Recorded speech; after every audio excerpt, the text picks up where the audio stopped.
ഓരോരുത്തർ എന്താണെങ്കിലും പറഞ്ഞോട്ടെ അങ്ങനെ ഞാൻ അച്ചാച്ചൻ്റെ പഠിച്ചതാണ്. അതുകൊണ്ട് അവരുടെ എയിം എന്നാ നമ്മളെ മോറലി ഈ പറയുന്ന അങ്ങോട്ട് ഭയങ്കരമായി ഡൗൺ ആക്കുക എന്നുള്ളതാണല്ലോ. പക്ഷെ നമ്മൾ ഡൗൺ ആകുന്നില്ലെങ്കിൽ അവരെന്നെ പറഞ്ഞൊരു കാര്യം അതുകൊണ്ടൊരു കാര്യമില്ല. അതുകൊണ്ട് അവർക്ക് കിട്ടുന്ന സന്തോഷത്തിൽ കിട്ടിപ്പോട്ടെ, നന്നാകട്ടെ. വലിയൊരു ഫോട്ടോ കളക്ഷൻ പോലെ ഉണ്ട് ഇവിടെ. ജീവിതത്തിൽ പല പ്രധാനപ്പെട്ട നിമിഷങ്ങളും ഉണ്ട്. ഇതെന്താ ശരിക്കും? ഇത് പോപ്പിനെ നേരിട്ട് കാണുന്നതാണോ? ഇത് ഫോട്ടോ എന്ന് പറഞ്ഞാൽ ഇത് ഇടയില്ലാത്തതുകൊണ്ട് ശകലം മാത്രം വെച്ചിട്ടേ ഉള്ളൂ. ചാച്ചൻ്റെ ഉണ്ട്, അതുപോലൊപ്പം തന്നെ എൻ്റേതുണ്ട്. അപ്പോൾ കൂടുതലും ചാച്ചനുമായിട്ടൊക്കെ നിൽക്കുന്ന ഫോട്ടോകളാണ് ഇവിടെ ഞാൻ വെച്ചത്. അതുപോലെ തന്നെ എൻ്റെ ബുക്കുകളുണ്ട്. അതുകൂടാതെ അവിടെയുള്ളത് ഈ പറഞ്ഞ ചാച്ചനെ നിയമവുമായിട്ട് ബന്ധപ്പെട്ട് ഭയങ്കര ഒരു ആത്മബന്ധ ലോ ചാച്ചന് രാഷ്ട്രീയത്തിൽ ഇറങ്ങിയില്ലായിരുന്നു ഞാനൊരു ജഡ്ജാവും, സുപ്രീം കോടതി പോവും, ചീഫ് ജസ്റ്റിസ് ആവും എന്നൊക്കെ ഉള്ളതായിരുന്നു സ്വന്തം. അല്ലെങ്കിൽ ആയനായിരുന്നായിരിക്കും. പക്ഷെ ഇത് പിന്നെ ഫോട്ടോ എന്ന് പറയുന്നത് ഞാൻ റോമിൽ പോയപ്പോൾ പോപ്പിനെ കണ്ട് ആണ്. ഞാൻ കഴിഞ്ഞ ഫ്രാൻസിസ് പോപ്പ് എനിക്കൊരു വലിയൊരു അനുഭവം ഉണ്ടായി അവിടെ ചെന്ന് കഴിഞ്ഞപ്പോൾ. എന്ന് പറഞ്ഞു കഴിഞ്ഞപ്പോൾ ഫ്രാൻസിസ് പോപ്പിൻ്റെ സ്ഥാനാരോഹണത്തിന് ഡെലിഗേഷനായിട്ട് ഇന്ത്യയിൽ നിന്ന് 3 പേരാണ് പോയത്. ഞാൻ മന്ത്രി ഉണ്ടായിരുന്നു, ഞങ്ങൾ 2-3 പേര് എം പിമാരും ഉണ്ടായിരുന്നു. അപ്പോൾ അങ്ങനെ പോയി കഴിഞ്ഞപ്പോൾ ഞങ്ങൾ അവിടെ വറ്റിക്കാൻ സ്ക്വയറിലാണ് എന്ന് പറഞ്ഞാൽ ആ സെൻറ്റ് പീറ്റേഴ്സ് ചർച്ചിൻ്റെ പുറത്താണ് സാധാരണ നടക്കുന്നത്. അറിയാവുന്ന വലിയൊരു ഫോട്ടോ ഉണ്ടായിട്ടുള്ള ഫോട്ടോയിലാണ്. അപ്പോൾ 5 ലക്ഷം പേരോളം. അപ്പോൾ അവിടെ ഈ സ്ഥാനാരോപണം കഴിഞ്ഞിട്ട് പിതാവ് എന്ന് പറഞ്ഞാൽ ഹോളി ഫാദർ പോപ്പ് അകത്തേക്ക് കയറി ചർച്ചിനകത്തോട്ട് കെട്ടിയിട്ടുണ്ടകത്തോട്ട് കയറി സെൻറ്റ് പീറ്റേഴ്സിന്. അപ്പോൾ കുറച്ച് ആൾക്ക് അവിടെ ഒത്തിരി പേര് വന്നു. എന്ന് പറഞ്ഞാൽ സ്കാൻഡിനേവിയൻ കൺട്രീസുള്ള പ്രധാനമന്ത്രിമാർ, പ്രസിഡന്റുമാർ, അതോടൊപ്പം തന്നെ ആഫ്രിക്കയിലെ കൺട്രീസ്, യൂറോപ്പിലുള്ളത്, അർജന്റീന എന്നുള്ളത്, ഇങ്ങനെ എല്ലാവരും വന്നിട്ടുണ്ടായിരുന്നു. അപ്പം അതിനകത്തൊരു 10-30 പേർക്ക് മാത്രം ഈ ഇതിനകത്തോട്ട് കയറിയിട്ട് പിതാവ് ഒന്ന് ഏറ്റവും മുമ്പിൽ ആ ഓൾട്ടറിൽ നിൽക്കും. എന്നിട്ട് എല്ലാവരും ഒന്ന് കണ്ട് ബ്ലസ് ചെയ്യും, അല്ലെങ്കിൽ ഒന്ന് തൊട്ടെങ്കിലും ബ്ലസ് ചെയ്ത് ഒന്ന് കുശലം പറഞ്ഞങ്ങ് പോകും. അപ്പോൾ പിതാവ് ഇങ്ങനെ ഞങ്ങൾ അതിൻ്റെ ഇടയ്ക്ക് ഈ മന്ത്രിക്കും ഉണ്ട്, അതിൻ്റെ ഇടയ്ക്ക് ഞങ്ങളോട് അറിയാമല്ലോ, ഞങ്ങളോട് ഇടയ്ക്കൂടെ ഒന്ന് കയറി അകത്തേക്ക് കയറാൻ പറ്റി. ഞാനും അവിടെ നിൽക്കുക. അപ്പം നോക്കുമ്പോൾ ഉണ്ട് കുറേ പേര് നിൽക്കുന്നു, ഓരോരുത്തർ കുറച്ച് നേരം എടുക്കും. അങ്ങനെ നിന്ന് പിതാവിൻ്റെ അടുത്തേക്ക് പോവുക. അപ്പോൾ പിതാവിൻ്റെ അടുത്തേക്ക് പോകുമ്പോൾ എൻ്റെ മുമ്പിൽ നിന്നത് ആരാന്നൊന്നും നോക്കാവും. എൻ്റെ മുമ്പിൽ നിന്നത് പിതാവിനെ കാണാൻ ഒരു 10 മിനിറ്റോളം വെയിറ്റ് ചെയ്ത് പതുക്കെ ഇങ്ങനെ നീങ്ങിക്കൊണ്ടിരിക്കുക. അത് നമ്മുടെ അന്നത്തെ American vice president Joe Biden ആയിരുന്നു.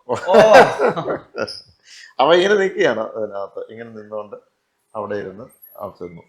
പിന്നെ അദ്ദേഹം കണ്ടു, പോയി ബ്ലസ് ചെയ്തു. അപ്പം ഞാനും ചെന്നു കഴിഞ്ഞപ്പം ഞാൻ പെട്ടെന്ന് പറഞ്ഞു, ഒരു മിനിറ്റിൽ 1.5 മിനിറ്റിൽ കൂടെ അത്രയും പോലും കിട്ടത്തില്ല. ഉടനെ പറഞ്ഞു, I am from India, I am the member of the parliament, I am from Kerala. കേരളത്തിലാകുമ്പോൾ ഏറ്റവും കൂടുതൽ നമ്മുടെ ക്രൈസ്തവ സഭയുടെ ഒക്കെ അച്ഛന്മാരും അതോടൊപ്പം തന്നെ പിതാക്കന്മാരും ഒത്തിരി പേര് ലോകരാഷ്ട്രങ്ങളിലൊക്കെ ഉണ്ട് ഇന്ത്യയിലുണ്ട്. അപ്പോൾ അവിടെ നിന്നുള്ള സ്ഥലത്താണ് എന്നൊക്കെ പറഞ്ഞു. അപ്പോൾ എന്നെ ഇങ്ങനെ കൈകൊണ്ട് തൊട്ടൊന്ന് ബ്ലസ് ചെയ്തതിന് ശേഷം ഞാൻ പറഞ്ഞു, പ്രേ ഫോർ മീ എന്നൊക്കെ പറഞ്ഞു. Please do pray for me എന്നും പറഞ്ഞ് തിരിച്ച് എനിക്ക് വേണ്ടിയും കൂടെ താങ്കൾ എനിക്ക് പ്രാർത്ഥിക്കണം. അപ്പം ഞാൻ വളരെ എളിമയുള്ള ഒരു വ്യക്തിയാണ്. നല്ലൊരു എക്സ്പീരിയൻസ് ആണ്. ഞാൻ കണ്ടപ്പോൾ പറഞ്ഞെന്ന് മാത്രമേ ഉള്ളൂ.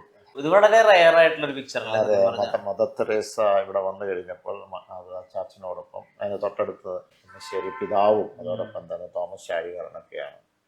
അതും വലിയൊരു അനുഭവമാണ്. കാരണം ജീവിച്ചിരിക്കുമ്പോൾ തന്നെ ഇപ്പോഴുള്ള സെയിന്റിനോടൊപ്പം ഇരിക്കുക എന്ന് പറഞ്ഞാൽ വലിയൊരു കാര്യമാണ്.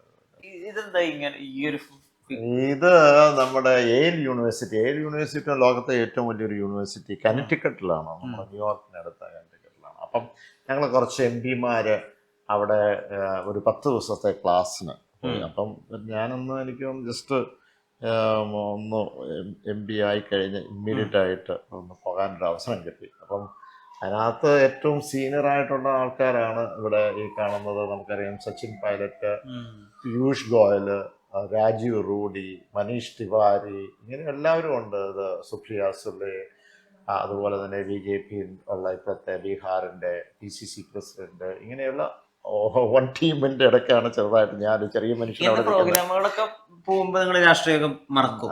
അവിടെ രാഷ്ട്രീയമില്ല, പ്രതിപക്ഷവും ഭരണപക്ഷവും ഒന്നും ഇല്ല. അന്ന് UPA കാലത്താണ് അന്ന് പോയത്. അവിടുത്തെ ഒരു അംബാസഡറാണ് നിൽക്കുന്നത്. അപ്പം ഒരു നല്ലൊരു എക്സ്പീരിയൻസ് ആണ്.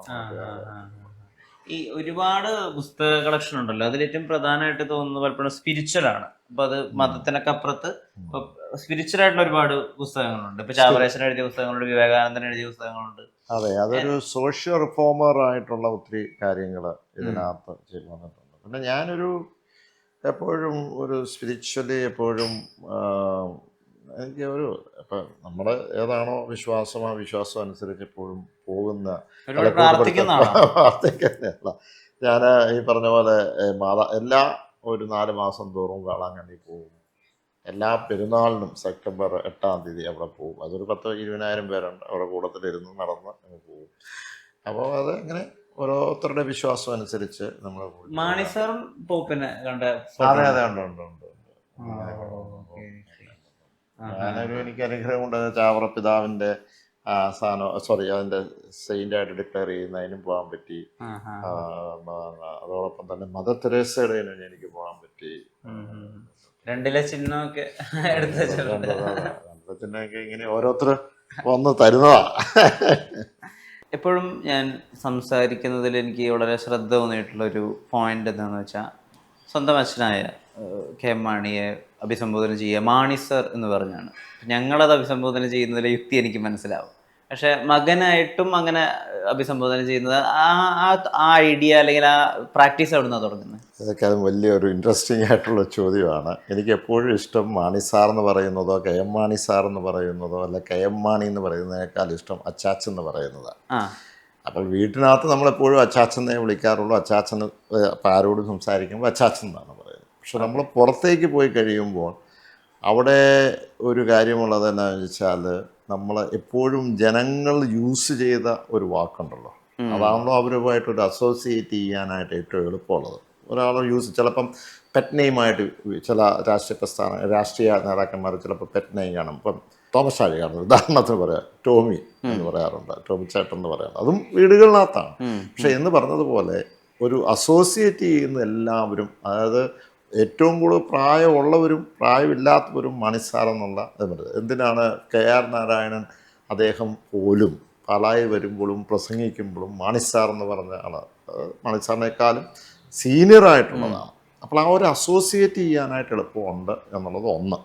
2, താങ്കൾ എന്ത് ചിന്തിക്കും? ഇപ്പം ഞാൻ ബഹുമാനപ്പെട്ട KM മാണി പറഞ്ഞ പോലെ എന്ന് പറയുമ്പം പലപ്പോഴും ഒരു മകനെ പോലെ കാണുന്നതാണ് ഞങ്ങളുടെ ഇവിടെയുള്ള നേതാക്കന്മാരെല്ലാം. കാരണം സീനിയറായിട്ടുള്ളവർ അവൻ്റെ ഒരു അഹങ്കാരം കണ്ടില്ലേ, അവൻ KM മാണി, അപ്പനെ കയറി KM മാണി, മറ്റുള്ളവർ പോലും മാണി സാറിനാണ് വിളിക്കുന്നത്, വളരെ സീനിയറായിട്ടുള്ളവർ എന്ന്. അപ്പം അതിൻ്റെ ഒരു ഇതുണ്ടല്ലോ. അപ്പം ഇതിൻ്റെ ഒരു മീഡിയ ആയിട്ട് ജനങ്ങളുമായി അസോസിയേറ്റ് ചെയ്യാനായിട്ട് മാത്രമാണ് മാണി സാർ എന്നുള്ള ആ ഒരു പേരിൽ നമ്മൾ വിളിക്കുന്നത്.